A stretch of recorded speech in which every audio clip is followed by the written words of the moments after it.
ನಮಸ್ಕಾರ ಕರ್ನಾಟಕದ ಜನತೆ ಎಲ್ಲ ಹೇಗಿದ್ದೀರಾ?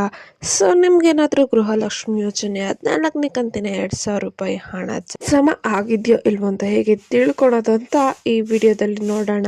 ಸೊ ಹೌದು, ಎಲ್ಲರನ್ನು ಕೂಡ ಗೃಹಲಕ್ಷ್ಮಿ ಯೋಜನೆ 2,000 ರೂಪಾಯಿ ಹಣ ಯಾವಾಗ ಜಮಾ ಆಗುತ್ತೆ ಅಂದ್ಬಿಟ್ಟು ಕಾಯ್ತಾ ಇದ್ದೀರಾ. ಹಾಗಿದ್ರೆ ಮಹಿಳೆಯರಿಗೆಲ್ಲ ಇಲ್ಲಿದೆ ಒಂದು ಗುಡ್ ನ್ಯೂಸ್.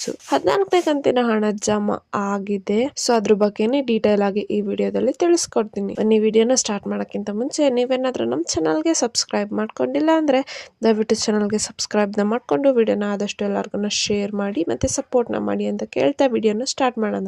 ಏನು ರಾಜ್ಯ ಸರ್ಕಾರದ 5 ಗ್ಯಾರಂಟಿ ಯೋಜನೆಗಳಲ್ಲಿ ಗೃಹಲಕ್ಷ್ಮಿ ಯೋಜನೆಯು ಒಂದಾಗಿತ್ತು. ಈ ಯೋಜನೆ ಮೂಲಕ ಅರ್ಹ ಮನೆ ಯಜಮಾನಿ ಮಹಿಳೆಗೆ ಪ್ರತಿ ತಿಂಗಳು 2,000 ರೂಪಾಯಿನ ಅವರ ಬ್ಯಾಂಕ್ ಖಾತೆಗೆ ನೇರವಾಗಿ ವರ್ಗಾವಣೆ ಮಾಡ್ತಾ ಇದ್ರು. ಮಹಿಳೆಯರ ಸಬಲೀಕರಣಕ್ಕಾಗಿ ಈ ಯೋಜನೆಯನ್ನು ಒಂದು ಜಾರಿಗೆ ತಂದಿದ್ರು. ಗೃಹಲಕ್ಷ್ಮಿ ಫಲಾನುಭವಿಗಳಿಗೆ ಒಂದು ಗುಡ್ ನ್ಯೂಸ್. ಇವಾಗ ಗೃಹಲಕ್ಷ್ಮಿ ಯೋಜನಾ 14ನೇ ಕಂತಿನ 2,000 ರೂಪಾಯಿ ಹಣ ಇಂದು ಜಮಾ ಆಗಿದೆ. ಅರ್ಹ ಫಲಾನುಭವಿಗಳ ಖಾತೆಗೆ ಜಮಾ ಆಗಿದೆ ಅಂದ್ಬಿಟ್ಟು ಮಾಹಿತಿ ಬಂದಿದೆ. ಸೊ ನಿಮ್ಮ ಖಾತೆಗೆ ಏನಾದ್ರೂ ಬಂದಿದ್ಯಾ ಅಂತ ಚೆಕ್ ಮಾಡಿಕೊಳ್ಳಬಹುದು. ಗೃಹಲಕ್ಷ್ಮಿ ಯೋಜನೆ ಅಡಿಯಲ್ಲಿ ಇಲ್ಲಿವರೆಗೂ 13 ಕಂತುಗಳು ಅಂದ್ರೆ 26,000 ರೂಪಾಯಿ ಹಣವು ನೇರವಾಗಿ ಮಹಿಳೆಯರ ಬ್ಯಾಂಕ್ ಖಾತೆಗೆ ಜಮಾ ಆಗಿದೆ. ಹಾಗೆಯೇ ಇಂದು 14ನೇ ಕಂತಿನ 2,000 ರೂಪಾಯಿ ಹಣನ್ನು ಕೂಡ ಅರ್ಹ ಫಲಾನುಭವಿಗಳ ಖಾತೆಗೆ ಜಮಾ ಮಾಡಲಾಗಿದೆ. ಸೊ ಗೃಹಲಕ್ಷ್ಮಿ ಯೋಜನೆಯಿಂದ ಬಂದ ಹಣದಿಂದ ಮಹಿಳೆಯರಿಗೆ ಸಾಕಷ್ಟು ಅನುಕೂಲ ಆಗಿದೆ.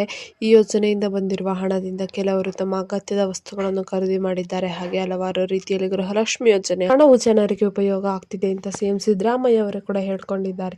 ಸೊ ಈಗಾಗಲೇ 14ನೇ ಕಂತಿನ 2,000 ರೂಪಾಯಿ ಹಣನು ಕೂಡ ಬಿಡುಗಡೆ ಆಗಿದೆ. ನಾವು ಅದನ್ನು ಗೃಹಲಕ್ಷ್ಮಿ ಯೋಜನೆಯ DBT ಆ್ಯಪ್ ಮೂಲಕ ನಾವು ಚೆಕ್ ಮಾಡ್ಕೋಬಹುದು. ಸೊ ನೀವು ಬ್ಯಾಂಕ್ಗೆ ಹೋಗಿ ಅಲಿಬೇಕಾಗಿಲ್ಲ. ಮನೆಯಲ್ಲೇ ಕೂತು ಒಂದು ಅಪ್ಲಿಕೇಶನ್ ಮೂಲಕ ನಿಮಗೆ ಹಣ ಬಂದಿದೆಯೋ ಇಲ್ವೋ ಅಂತ ಚೆಕ್ ಮಾಡ್ಕೋಬಹುದು. ಆ ವಿಡಿಯೋ ನೋಡಿಲ್ಲ ಅಂದ್ರೆ ದಯವಿಟ್ಟು ನಾವು ನಮ್ಮ ಚಾನಲಲ್ಲಿ ವಿಡಿಯೋ ಮಾಡಿ ಡೀಟೇಲ್ ಆಗಿ ಹೇಗೆ ಹಣನ ಚೆಕ್ ಮಾಡ್ಕೊಳೋದು ಮೊಬೈಲಲ್ಲಿ ಅಂತ ಆ ವಿಡಿಯೋ ನೋಡಿಲ್ಲ ಅಂದ್ರೆ ದಯವಿಟ್ಟು ವಿಡಿಯೋನ ನೋಡಿ.